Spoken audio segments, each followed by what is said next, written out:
Please remember at this time you should avoid putting your face near to the mouth and nose of a casualty. This video will demonstrate the first aid steps you should take to help a casualty who is bleeding. A wound that is bleeding can range from a minor bleed to a severe bleed. Remember, injuries can be internal or external. It may not always be easy to spot that a casualty is bleeding if the injury is on the inside of their body. Let's start by looking at how to help a casualty who has a nosebleed. Sit the casualty down and position them so they are leaning forward. This will help prevent the blood from running down the back of the nose and mouth and into the casualty's throat.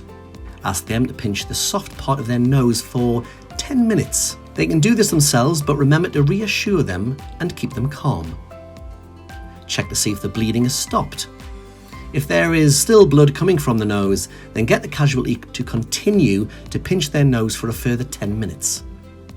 Check on the casualty again, and if there is still bleeding, ask them to continue pinching their nose for another 10 minutes.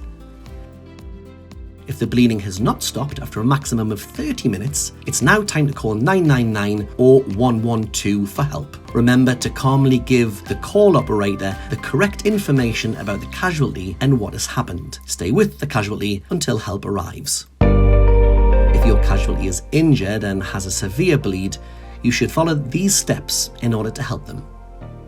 If you can, put on sterile gloves, which will help to reduce the risk of infection for you and the casualty.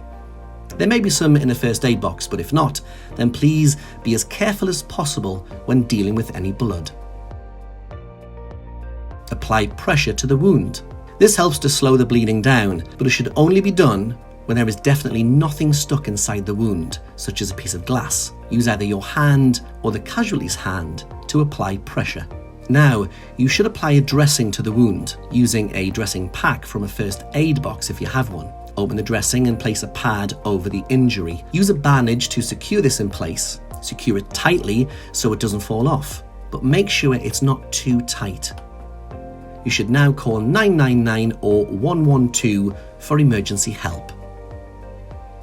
While you're waiting for help to arrive, monitor the casualty and keep an eye on the wound. If bleeding comes through the first dressing, then you should remove the first dressing and reapply direct pressure over a new dressing or pad to control the bleeding.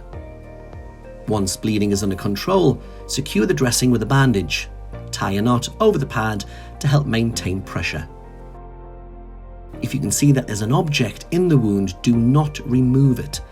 Removing the object could cause more damage, so instead, put a pad either side of the object and bandage carefully over the pads, without pushing the object into the wound any further.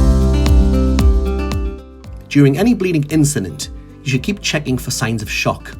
Shock can be a life-threatening condition, and the most common cause is severe blood loss. If you suspect shock, follow these steps. Treat any injury that may have caused shock. Using first aid to apply pressure and bandaging the injury could help to reduce the amount of bleeding and slow down the effects of shock. Help the casualty to sit up and assist them to lie on the floor.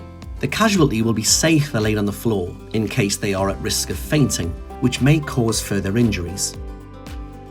Raise and support the casualty's legs if possible. Use a chair to keep the legs raised.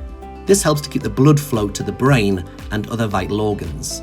It's now time to call 999 or 112 for emergency help. Remember to calmly give the call operator all of the information they need regarding the casualty and what has happened. Offer plenty of reassurance to the casualty and tell them that help is on its way. Monitor their condition and loosen any tight clothing. Keep them warm and wrap them in a blanket if possible, or a coat. Stay with them until help arrives and continue to keep them calm. Remember, your casualty's condition could possibly get worse, and they could even become unresponsive. If this happens, then be prepared to use basic life support and start CPR.